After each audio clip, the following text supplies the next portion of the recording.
Welcome to Nebraska Preps Postgame with Damon Benning and Jacob Padilla. That music means it's another good week for me as I finally am welcome back to doing NEBPreps. It's been hoops. I appreciate my main man, Jacob Padilla, giving me a chance to get reacclimated. Yeah. Well, with hoops. You were texting me during the big game on Friday, and I'm like, oh, I wasn't there. You were. Let's get DB back on the pod, get in rotation. Yeah. Hear what he's thought through the first half of the season. Yeah, and as you guys know, I typically do what I'm told. I like when Jacob runs the show and tells me what to do. He wants me to come on back. We're going to come on back. So welcome. How have you been, man? I feel like I talked to you about everything other than high school sports, but I had to include you the other night because we were on the verge of seeing a monumental collapse. Yeah. And so yes, how I've been. Pretty good. I got to squeeze in 5 games this past week. And yeah, you were busy. 1 overtime. 1 I saw a number 1 team go down. And then 3 games went down to the buzzer, including 1 game winner. So pretty good week. I picked the good slate of games, but I think this week just reinforced the thought that we had going into the year and that we've had all season is any given night, the top team can lose. Anybody can lose. This is perfect too. So if you like us as a combination, kind of going back old school with AJ over here behind the wheels of steel producing, I have very strong opinions. You have data. So I love because this is the perfect year for that, because I think it's going to be very topsy-turvy down the stretch, especially as teams continue to progress. And I actually think, Jacob, this year, schedules and who people have played will be more important this year than in some years past, because there are some schedules where I look at the win-loss deal and I'm like, oh, well, they played them, and them. And then I look conversely and I see their record and it's like, well, they haven't played them, and them. Is that fair or foul as my crack statistician? Yeah, definitely, as you're just going through and trying to evaluate what teams have proven to this point. That being said, you got a team that wins the Metro tournament and then loses to an unranked team the next week. Like there's it really doesn't matter in any given game, no matter what teams have proven at this point. I think the talent level is close enough that it just takes one bad night or one good night, and suddenly you got the top teams going down. So. Yeah, because that team that you're talking about, the number 1 was the Monarchs beating Papillion South in a rivalry. Yeah. And I'll ask you about Papillion later on, just because, I mean, that's a team in 9 days I saw beat and lose to North, right? And from between the 19th and the 28th, as a 6-6 team. I want to get to them in a little bit because they're kind of what I'm talking about when I look at who they've played and the record. They have some very impressive wins and then a few head scratchers, but we'll save them. We'll start right at the top. Yeah, where you were on Friday with Omaha Westside, the new and old number 1. They've been bouncing back and forth. They were there, then they lost, and now they're back 12-1, back at number 1. Thanks to a 64-60 overtime win at Creighton Prep on Friday. Yeah, really misleading game. I've in my opinion, it was one in which, Prep got off to the good start, kept it close. Then there was this middle stretch where Westside really started to establish. They were getting some stops, pushing Prep's offense further away from the basket. And their interior presence, their size and their length. I mean, they could play volleyball around the rim quite a bit the other night, and it paid dividends as guys like Gedek. And they really started to assert themselves in the paint against the Junior Jays. Oh, yeah. I mean, they start basically 6'5" and up across the board outside of Lee Robinson, and they got more length coming off the bench as well. So that's something that Mike Sauter has talked about, just their size and length and how that kind of separates them from other teams. But talk about data. How about this? Westside won despite shooting 38% from the field because they were +7 at the free throw line, +6 in offensive rebounds, and forced 20 turnovers, including 14 steals. So that's the thing. Like, when they pushed to the lead it was about halfway through the second, through probably into the fourth, I felt like it was Westside's defense. They continued to force turnovers, and Prep's offense was a little disjointed. Then there was this stretch with about 4 minutes to play was 53-39 or 52-39, right around there with about 4 and some change to play. And inexplicably, the shot selection wavered a little bit. They turned the ball over a little bit. And Prep scored in a hurry. You blink and it's 53-52 with a little over a minute to play. And you're like, what happened? And I think that's about when I text you. I'm like, this is hard to explain, but I don't know what's happened in the last 4 minutes here, but this is incredible. Yeah. And somehow he said, let them back in it. Credit to Prep, who never gave up. That they kept battling that one. They do play hard. They played hard. Yeah, it's one thing you're going to have to if you want to be on the court for Josh Alutke. Well, he coached his rear end off in that one. There was a stretch where I thought he was going to lose it, and he kind of reeled it back in, and then his team got it, and then they took on his personality. Yeah. They were relentless. Yeah. And Emory Geddick finished with 17, 5 rebounds, 5 steals. Lee Robinson, 16 points, 6 rebounds, 4 assists. Donnie Barfield chipped in 10 points, 3 steals, but again, really poor offensive shooting day for the Warriors, pretty much across the board. It was, and that's where we get back to talking about where the ceiling is.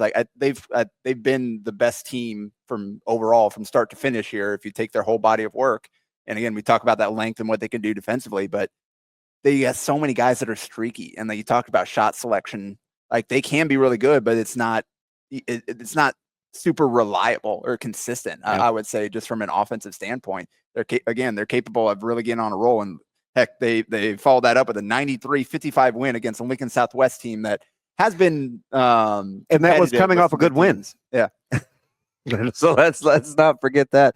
So here's the interesting thing before we look at this top 6 or 8, because it's kind of a little hodgepodgey.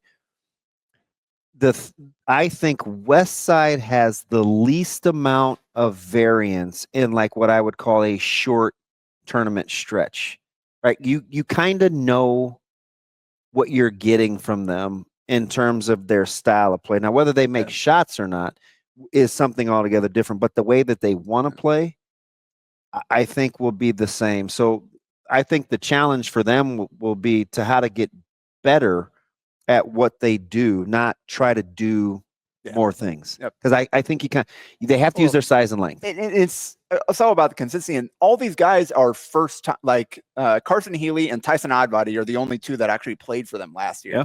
Everybody else, they're in this spot really for the first time, because Donnie Barfield's had the injuries throughout. He was in and out of the lineup. Lee Robinson is a freshman. Emory Geddick was dominating JV swinger last year. So all these guys are relying on.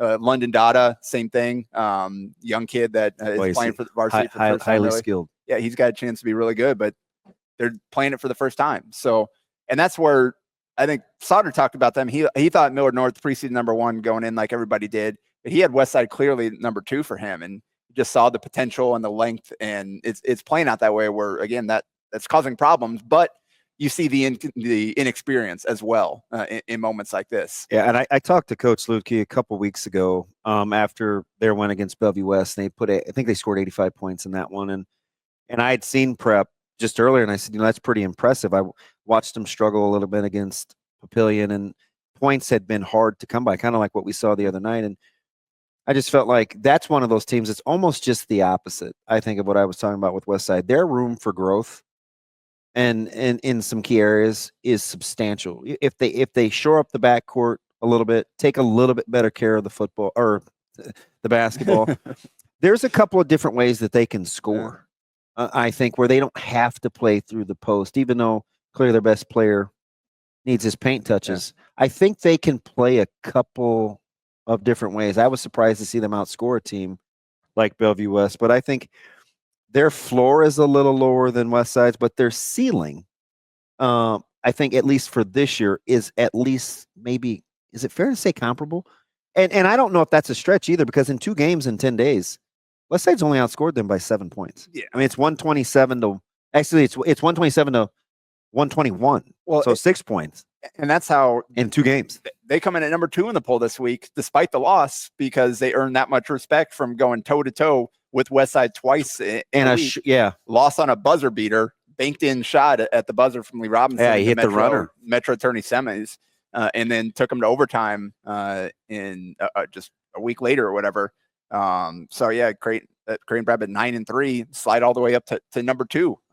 Despite the loss, they bounce back and go to Lincoln North Star and win 50-46 on Saturday. North Star is interesting, aren't they?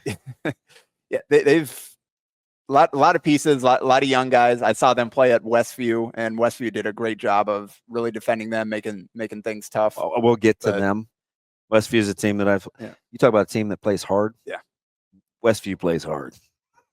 People try to poke holes at their schedules so far, but that's a team that plays hard. And talk about Prep, they're a little different than I thought they'd be. Like, they're more balanced, and they've got a lot of guys that I agree. You look at how many different guys have scored double digits for them. Trinell Parker is obviously kind of the centerpiece, but it's not like he's putting up 20 and 10. Like he's been double, like 10, 12. Spot on. That's why I say their range of ways that they can play and beat you is a little bit more diverse, I think. And Torrin Carter-Brown is obviously the second guy, returning starter. But then, I mean, Cooper Knight can beat you. Connor Peters can get hot and beat you. Sam Bonet plays hard. X factor. Yeah, off the bench a lot of time, depending on who they've got in the lineup. Max Jungers still kind of figuring it out, but the potential is there. So like they got different guys that can do it for them, but it's just kind of a typical Prep team. A lot of guys that have been in the system that have worked their way up and are now getting their opportunities as juniors to make an impact. So it's like anybody else. They're good enough to beat anybody on any given night, but they're not so good that they can roll out the ball there and have an off day and still feel comfortable about it. So. Which, as we just saw, we mentioned Papillion South. They dropped from 1 after winning the Metro tournament down to 3 after losing to their rival, Papillion LaVista, 52-62 against the Monarchs there. And Monarchs were up 14 after after the third quarter. I'm on my NE scores, and I refreshed twice, thinking that I was not seeing that correct. But I will say this. So I've seen, and in Papillion South's defense, and I was just in their gym watching wrestling yesterday. I've seen them without being fully healthy and fully healthy. So I've seen them with and without Kircher. Yeah. And so they may still kind of be settling in, but their ability, their floor from their ceiling of the 3 teams is perhaps the furthest, in my opinion. Yeah, 100%. And would you agree? Yeah, I mean, they shot 34% from the field, 6 of 26 from 3, and basically that team, they've got the best player in the state in Bryson Ball, and he has been a monster almost every single night out. He's had maybe 3 off game this entire season. What game were you and I talking where he had like 34 going into the fourth? You guys, the Millard South, without Kircher. Yeah. Yes, and that's one he went off and they actually won that or lost that game. They won. Yeah, Millard South really closed out that fourth quarter. Right? That's right. I remember that. Yeah, he had one like poor shooting game, like 5 of 15 or something like that early in the season against somebody that didn't matter. They still won.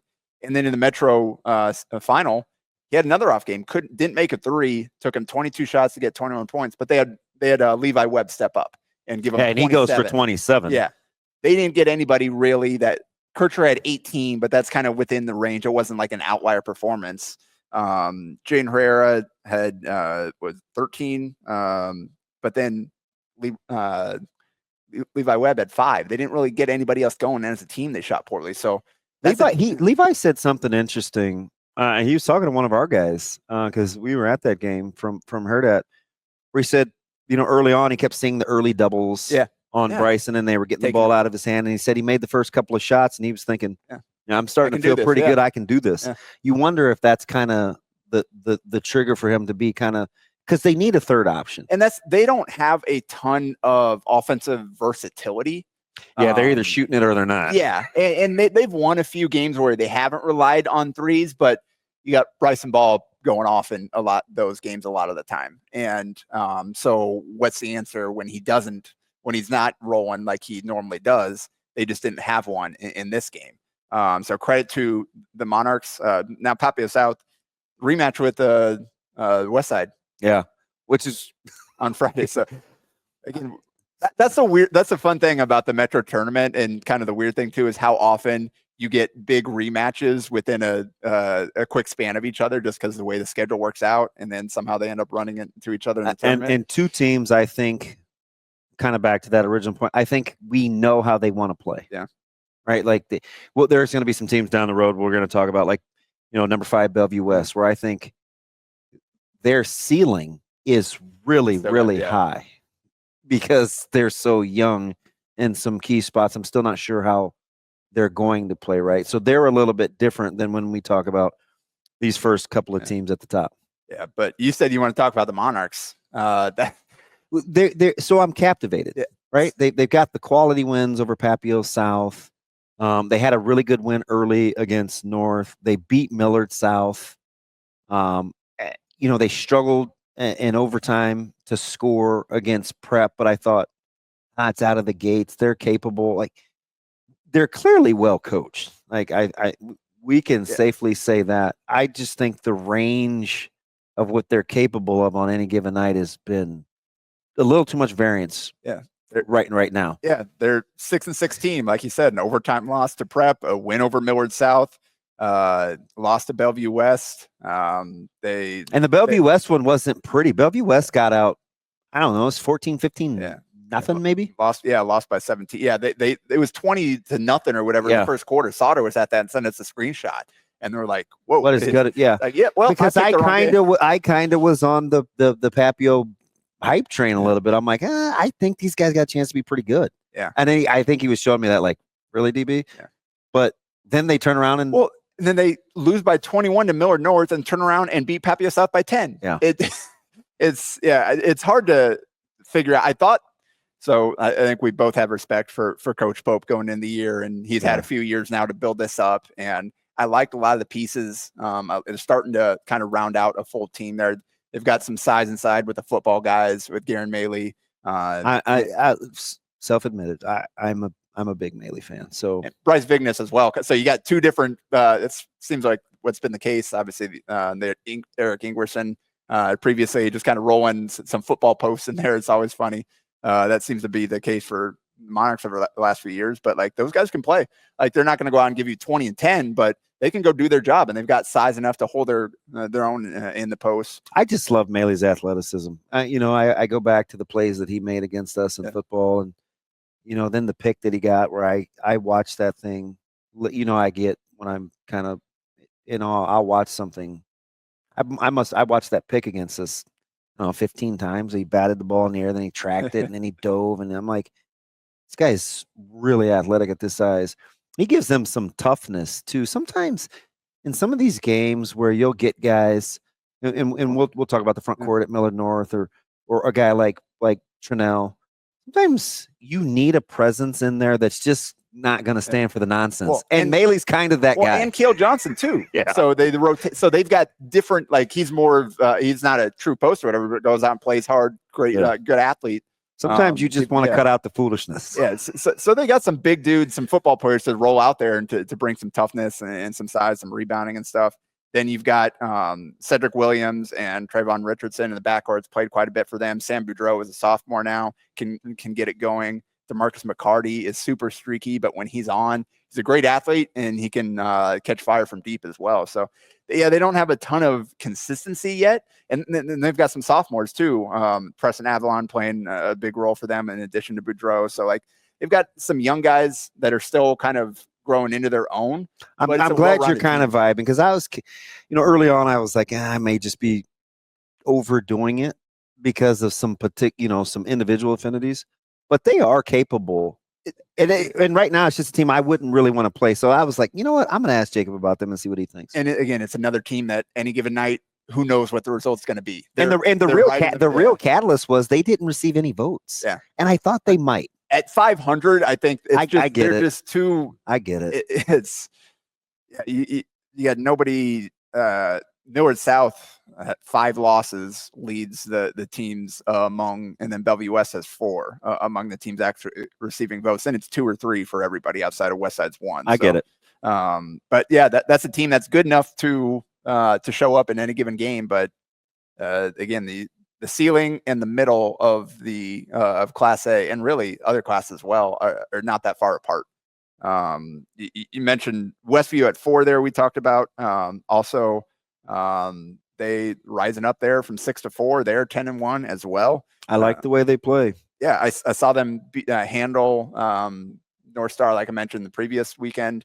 Really good job defensively, frustrating them. And I think for the critics or people that were kind of evaluating Taven's game, he's gone from just a good athlete to, I think he's found his role and his style of play with this basketball team. He has been outstanding. Yeah. Well, you talk about the 82-76 win against Millard South, really good win for them.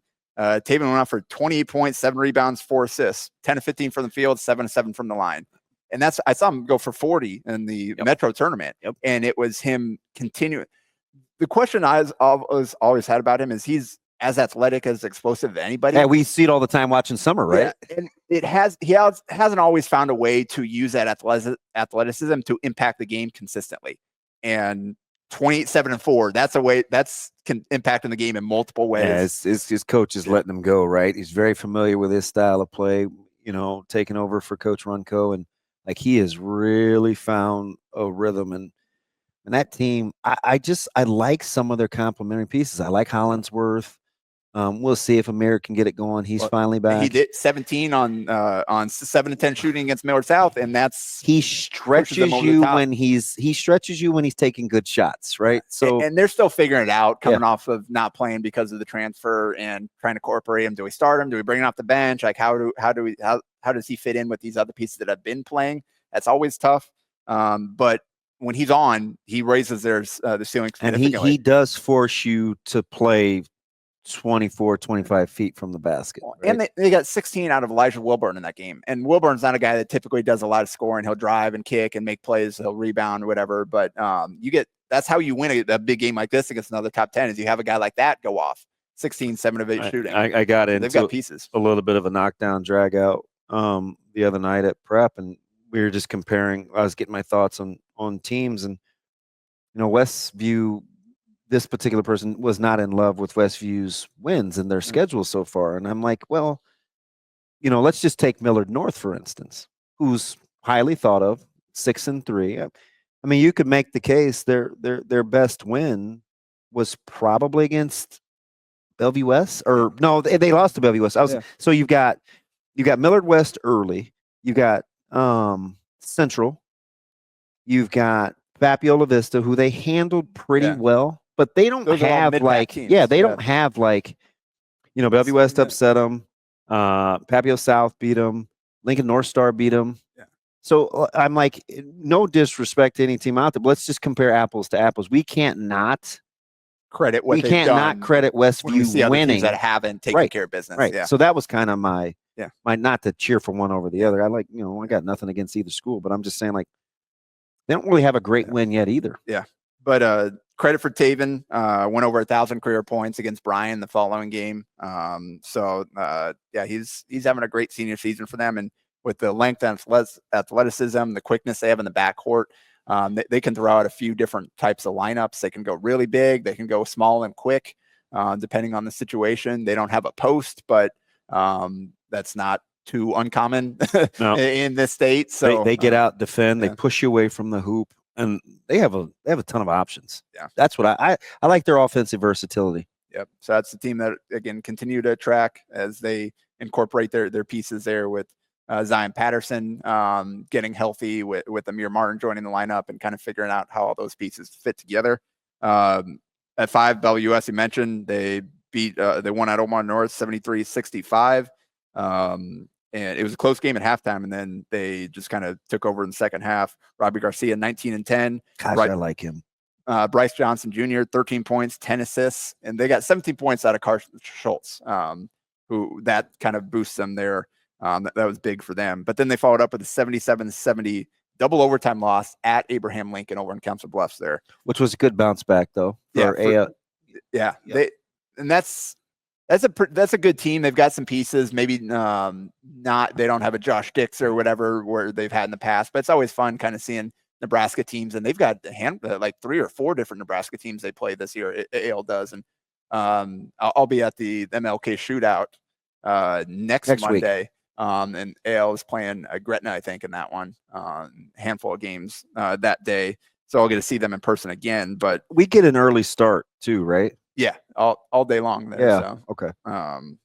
But Robbie Garcia, 26-16 in the loss, and he's having stat lines like that this season. I feel like I've sat next to you in that gym quite a bit. Is that just me? Well, we had the shot clock league there during that one summer. Yeah, it just seems like Westside was playing there quite a bit. So. Oh, okay. But Bryce Johnson, 19 points, 6 rebounds, 6 assists, but wasn't efficient from the field. And that's the thing. He, at this point, sophomore, first-time starter, really talented. He just does a lot of stuff. Whether it's either good for his team or good for the other team, he does a lot of stuff. Like, you talk about the ceiling for this team. That's a good point. When he can cut down on the negative plays and maintain the kind of the positive play output of that, that's when you can start to see them move forward and have a chance to rise up and be kind of more the contender status, where we thought coming into the year with Robbie, the only one back that actually played for them. And they're young in the backcourt too, with out the bench with like Melcher and Braden Morrow's starting. Got to play now. Sophomore starting. Carson Schultz didn't really play much for them last year as a junior. Jacob Coyer, sophomore. You know what I think one of the keys for them is they're going to have to defend in the back out of the backcourt to stop dribble drive penetration. That'll be something that, you know, if they want to make one of those runs, I think that on ball, it's got to stop penetration. Yeah, freshmen, sophomores going up against juniors and seniors, that can be tough for the first year. But Coach Klein's got a good staff there. They're going to make those guys better as the season goes on. That'll be tough down the stretch of the season. Millard South at 6, 9-5. They're tough to figure out. Hard team to comp. Well, they're actually starting to get healthy and healthier. I should say. Actually, no. They got Isaac Jensen got back. We lost one. Yeah. Lost 2. So I went there and watched. So they lost it. I'm missing the second one.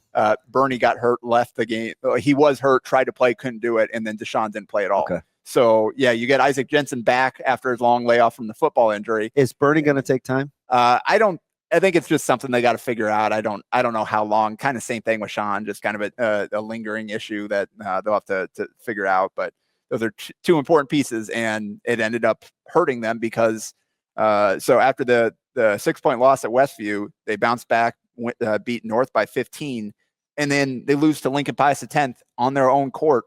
I watched that on Saturday night. 22 turnovers. And again, they down a couple of guards, guys that would be handling the ball quite a bit for them. Just had. When you think Pius, do you think pressure though? No, that's the thing. Yeah, I don't either. 14 of those 22 turnovers were steals or live ball turnovers, where just trying to do too much or being careless with it. Like Millard South beat themselves in that game. Credit to Pius for continuing to compete. And even at the end, it was a turnover that cost them the game. Millard South got to stop. A great block from Tyler Albert on the attempted go-ahead layup. Millard South got the rebound, tried to push it ahead through traffic. Charlie Morrow stole the ball and laid it up to go ahead, and then they got stopped on the other end to finish off the victory. Like that's Millard South is they've got to find consistency. They've got a lot of pieces. They've got like well-rounded, a lot of length, a lot of size. Brevin Myers led them in scoring in that game, so he stepped up big with the guard injuries that they had. Finished with 17. And he's used to playing against. He's done this as a pup. He's used to playing against quality competition too. Easier or harder for you to cap? As I know, North Star is smacked in the middle of these two teams. Do you feel like you know more about Millard South or Millard North? I have not seen Millard North yet this year, so definitely Millard South. I'll be curious because they're. Well, I've seen them once. Yeah, Metro, and I'm thinking. Once or twice. Yeah. I don't. I'm just not. I'm not sure. Yeah. I know what Mike says. Mike says they need to be tougher.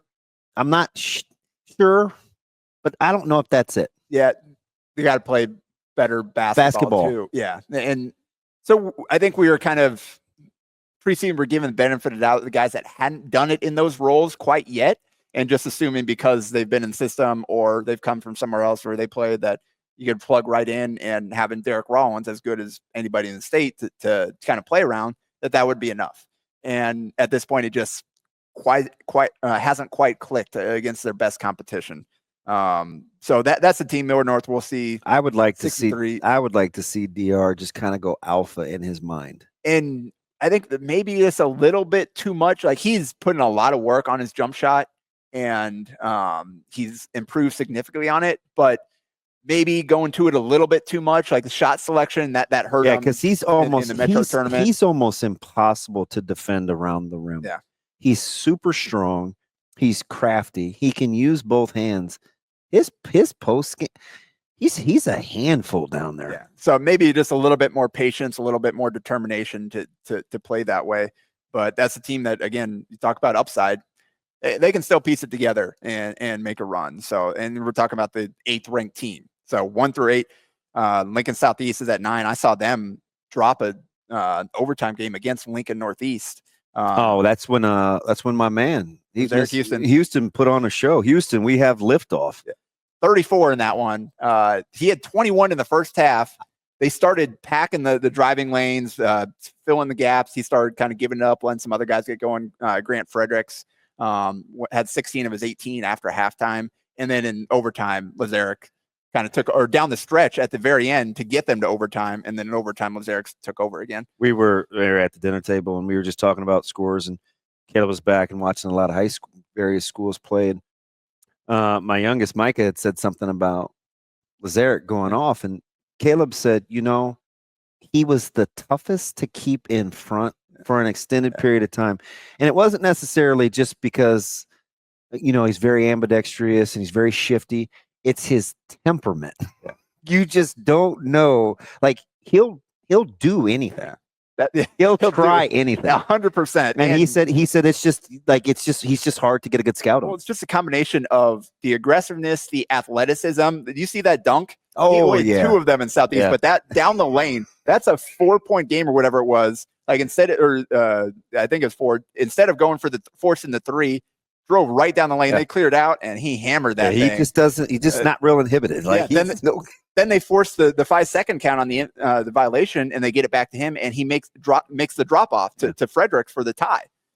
So makes the right play there immediately after throwing down the highlight, and then in overtime he went 7-7 from the line, had another bucket right away. Very capable. Yeah, and that's, again, we talk about any given day. Like, Northeast probably doesn't have the most well-rounded or experienced or best team in Lincoln. They probably got the best player in Lincoln. Yeah. And he showed it on that. Oh, that's interesting. I probably wouldn't fight you over He's that. averaging 28 a game this year. But he does get the fluorescent green light. Oh, 100%. And he's not shooting great from 3, but he can hit some tough ones, and he's scoring inside the lane at such a high rate. I'd entertain it. I'm biased because I like him. Yeah. I lack a little objectivity. Mike Nagoy had 29 in that one, and Lazerek kind of outdueled him in 2 of the probably the 2 best guards in Lincoln. You talk about a guy who could see nightmares. Yeah. About the first one he played against Westside last year. I was like, oh God, he's got a chance, because wasn't in the scouting report how he handled those guys. And now it's his team here with the pieces they lost from last year. He's a good defender too. I like him.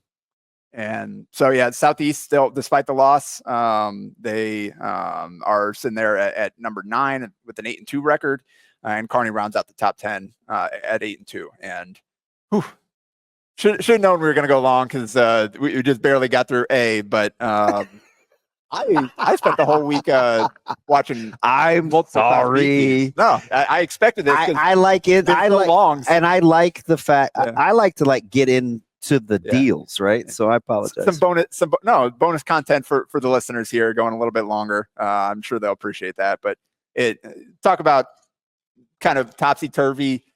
Norris at 1 has been rock solid there. 11-1 in Class B, maintain number 1 there. They did have a scare. Gretna East, that's a team who rose up to number 6 this week at 7-4, but they gave Norris as good of a fight as they've seen outside of Papillion South. Norris held on. And Norris, I'm going to say this, they're not going anywhere for a while either, because so many young guys. Yes. And I've watched them for about the last 6 years. That middle school group from a year, these guys they're freshmen and sophomore classes. They're not going anywhere for a while. Yeah. So that's a good basketball program. Yeah, but held on 54-51 against Gretna East there to improve to 11-1. So they maintain number 1. New number 2, All year. Big win. We thought it was Skutt and Norris going into the year. The semifinal or the finalists from last year thought, oh, that's a tier up top, and then everybody else. And it kind of looked like that. The Skutt dropped some ones early on, but they were out of state or they're Class A or whatever. They weren't losing to Class B teams. And then I was there on Saturday when Elkhorn North goes to their place and knocks them off at the buzzer. You can go check out the NEBPreps Twitter account. I got a full kind of 4-minute recap of that game, highlighting stuff, plus the clip of the game winner for Kellen Murphy there. And let's be honest, nobody does recaps like Jacob. I appreciate it. That was a wild game to recap too, because the runs in that game, just massive runs back and forth. Neither team was ever comfortable. As soon as one went on a run to build up a lead, the other team fired right back with a similar lead. So it was a heck of a game, back and forth. Skutt, they were down 10 with about 2 minutes and 45 seconds left or whatever. They rallied to take the lead. Kyle Cannon drew a foul. Well, with their pressure, so many. I had texted Andy King afterwards, like, how much of your next practice is going to be spent on press break? And he said the entire thing because they could not inbound the ball. Mr. Likeable himself. He's great. Yeah. So he's something else. Yeah. I mean, lucky he still had his hair at the end of that game with the. Oh, he's got the nice, pretty crop. Yeah. He might have been tearing some of it out there with the way they handled it, but credit to them. So they gave up the lead. Kyle Cannon hit 2 free throws with 4.7 left. Get the ball inbound to Kellen Murphy, a sophomore. Push it ahead, behind the back against 2 defenders. Rose up, knocked it down at the buzzer to win 69-67. How interesting is it at this stage in B to not see anybody with a goose egg in the loss column? And we're not even halfway through January. Yep. A, B, everybody's taking losses. You get down to even in C1, you've got I think Ogallala is still at the top. But yeah, the top 3 classes. Again, tough. The ceiling is not that far away from the middle. You have got to bring it every single night in the state this year. I actually like it. I think the excitement is in the games, and not so much what Sauter's been saying. Right. The stars is the competition. That's what is going to stand out this year over the individual players. Is this a deal? Not because I have Norris on the brain. I apologize. Is this a deal? I look at A and some of these young backcourts, and look at Central and Westview and even Westside and Bellevue West. We mentioned with young guards. Is this a deal where in like a year or two we probably would be having a much different conversation? I think so. And we've seen, I think the guard group at kind of the upper classes, particularly in senior class, maybe hasn't been at the same level that it's been in recent years. Even more so because you still got some wings and bigs that are pretty darn good and that are D2, D1 type guys. Not a lot in the backcourt. I think Lazerek from Omaha is probably the best senior guard in the state. But yeah, we're starting to see a lot of guards play as underclassmen. Now, the key for them, they have to keep getting better. Right. I think the senior class probably stagnate a little bit because a lot of those guys did play early as well and maybe just didn't quite progress to the level that you'd hope. There's some good guys, some good seniors that have played a lot of basketball at this point. But so the question is, how much work did they put in? How There's a lot of younger backcourts. Some of these Multiple teams classes, where I'm thinking it's going to be interesting to watch going forward. No doubt. So Elkhorn North, they got 21-9 from Sutton Piatkowski in that one, and then he fouled out in the fourth quarter. And Ethan Beachy, football quarterback, had a heck of a year for them. Came off the bench. He used to winning a lot. Yeah, scored 8 of his 10 points in the fourth quarter, hit 2 big threes, hit 2 free throws, made some big defensive plays. They don't win that without him filling in because Piatkowski did a great job battling with Brock Scholl. And again, that 21-9, but that sat the first half of the fourth quarter with foul trouble and then ended up fouling out down the stretch as well. And so Beachy was huge for that. Nike Orgobold finished with 10 points, 8 rebounds, 4 assists. In their first game of the week, he broke his brother's school scoring record. I was talking to Brandon. I mentioned, I hope you remind him that you only did it in a couple of years, right? This is Nike's third year there. He's started playing as a freshman there. You wet blanket. And it's looking out for the older brothers. I know how it is. But shout out Jordan. They got 16 out of Will Farrington, went 4 of 8 from 3. That's big. Like if you get Piatkowski and Farrington going, you get Orgable, and then you get some bench guys too. Murphy had 10, including the game winner. So we're really well-rounded performance for Elkhorn North, even if it wasn't the cleanest and it was probably stressful down the stretch, but great win. And you have to admit that's how Skutt's capable of. That's how they can play, right? I mean, those teams, they touch, they clutch, they guard, man. They make it really, really hard on you. Yeah. Scholl 31-9, 3 steals with Ty Brown, Omaha assistant there watching. I feel like we need to be talking about him more. And part of it is like Skutt don't do max preps. They don't kind of put a lot out there. So it doesn't necessarily always get publicized what he does, good. But he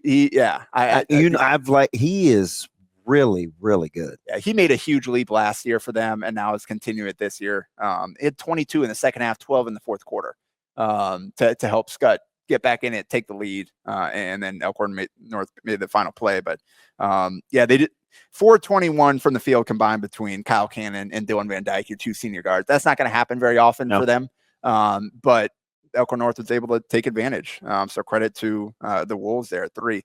Scottsbluff, I saw them on Friday. Is at I was applauding you. Yeah, I was like, nice. We get a chance to, and I didn't even know we were going to be together. Yeah, but I did want to know about Scottsbluff. Yeah, they try to take an Eastern trip every year. Don't always get a chance to see them, but it worked out that I was free on Friday night. Glad you went where you did. You saw a pretty good one too. I went that one, saw another one that went down to the wire, but 63-62 at Bennington. Scottsbluff held on. They were down 12 at half. Weren't playing very well. The physicality on the glass, on defense, giving them all kinds of problems. Regrouped at halftime, came out in third quarter, played much better into the fourth. And Nate Kelly and Riley Meininger took over in the second half. And I was texting with Chris Cottrell out there, who does radio out in the Panhandle. He's amazing. Great job covering all those Western Nebraska teams. It's like, they got to get Meininger more shots. He had 2 shots in the first half. Had 5 points, hit 2 of them. Ended up. Well, you have direct access with a primary ball handler and on that basketball team. You didn't send him a message? No, I don't. I try not to. I'm not going to go in there at halftime, whatever. I did talk to him beforehand, but that's your guy. Yeah, and he took over. Nate Kelly, 15 again in the second half. Meininger went his first 6 shots, including 4 threes. Finished 6 of 7, missed the last one, but he scored 16. Kelly finished with 21 points, 10 rebounds, 5 assists. They took the lead. Kelly set up Kean Delgado, made some big plays defensively, went down, set up Kean Delgado for a free throw. He made the first, missed the second, so it's a 1-point game. Bennington, they tip out, like they get the rebound and push it off of the miss. They've got to transition, kind of 2-on-1, drop it off, and just caught it, tough angle, ended up missing the layup, and then missed the tip in, or the put back at the buzzer there. So Scottsbluff talked to him, was like, "Ooh, that you guys probably should have lost that," but they did not. They held on. Hey, no, Nate knew it too. He's like, "Yeah, we're happy to get out here with a win," because that was scary. But man, unfortunately, Bennington, Hudson Newvert, big piece for them, isn't going to be able to finish the year there without him. Big fan. Huge blow for them because basically everybody else on that team is a guard. But Gavin Olson, nobody plays harder than that dude. He had 18 rebounds as a 6'1" guard, 17 points, I think, 18 rebounds. So credit Bennington. They're going to continue to fight. They'll still be a top 10 team, good team. It's just without Newvert, it's hard. Yeah, that leg, it's giving him. It was giving him problems in football. Have to address it now. We worry about football next year. That's obviously his future. So it's unfortunate because really good basketball player as well. Fun to watch, especially with Kaiser and Olsen and those guys playing off each other. But Bennington's still there at number 8. Like I said, they're going to be a top 10 team. Nobody's going to want to play them. But Scottsbluff, after the win, that Wahoo win seems a long time ago. Was that Bennington, the opener? Yeah. Okay, that's why. Yeah. That's why I was back the first week of December, I guess. So Scottsbluff swung back through Crete on their way back out west and lost by 10. So tough, quick turnaround for them. Crete's a team. Obviously, they were really great last year, lost a ton of seniors, but the two guys they got back that played for them, Justice Gardner and Carter Resney, combined for 41 points in that game against Scottsbluff. And Scottsbluff doesn't have a lot of size. Delgado's really their only non-guard that plays for them. And Gardner has some good size there, can stretch it as well as score inside. Resney was able to get to the rim and score a bit for them. So that's a good win for Crete, who went from 9 to 7. Pius, the 10th is up to 5, despite their 7-5 record after the win at Millard South. They lost by 24 to Skutt, and then turn around, beat North Platte by 37 and beat Millard South by 1. So go figure, Pius. They've got a weird schedule because they dropped down from A to B and had to basically redo their whole schedule. So some out-of-state teams, a lot of Class A teams. So that's a team whose record at the end of the year probably won't reflect. Certainly not for how good they are. Yeah, how good they are going to be in B. I mentioned Gretna East at 6 there after that competitive game against Norris. So Crete, Bennington, Wahoo. A couple of sophomores with these two, with Durking and Brown.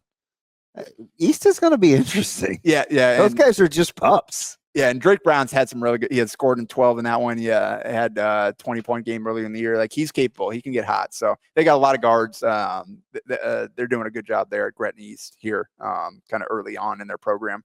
And then finally, just touching on C1 quickly.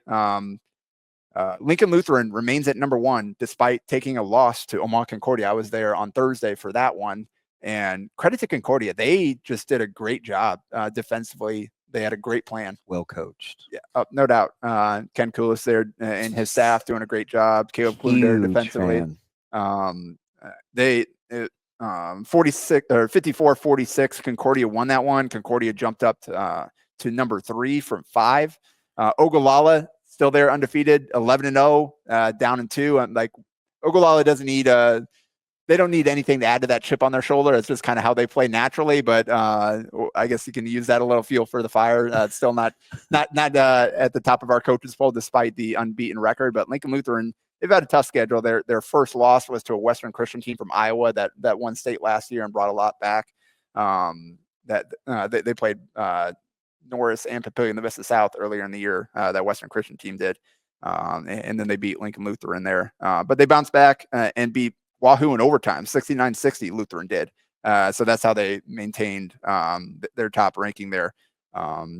Jacob Dudesman having a monster year, went out for 25 in that one. Great athlete. He's committed Concordia, good get for them. And Ryan Hager at 18. And those two did not play well at Concordia. Those are the two senior leaders there.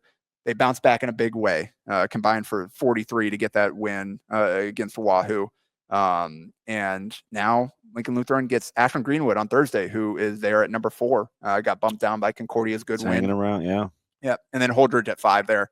Dropped a spot just because of the rise of Concordia. But Garrett Johnson having an absolutely monster year for Holdridge there. Also committed Concordia. No surprise that they continue to do really well in the NAI, the GPAC, considering the way they recruit locally. Tell you what, you got the hack tournament coming up. Yeah, it's interesting that they push it back now and then kind of get their own spotlight compared to at the same time as the Metro. What else are you excited about? I said just any night, anything could happen. I think it's the same. It seems like we have to be a lot more strategic about where to go. Yeah, I got lucky with my picks this week. Hopefully, I'll continue the hot streak. I'm still figuring out where I'm going to be going for this week. But I think if you're a high school basketball fan, yeah, we don't have Chucky Hepburns, Hunter Salas's, Isaac Trouds, these guys running around anymore. But you got a chance to see a really good game every time you go out tonight. So I encourage you to go out and get to some games and have some fun this year. No question. That's that music. That means this is an incredible 40, almost 50 minutes, I think, between 8 minutes. Wow. All right, we'll try to get better, be a little more efficient. But listen, man, it's like reunited. We feel so good. We won't wait a month and a half before we get you back on next time. I appreciate that. That is my GOAT buddy, one Jacob Padilla. We have Austin Jacobson producing, and myself, And we will be back next week with NEBPreps. Don't you dare miss us.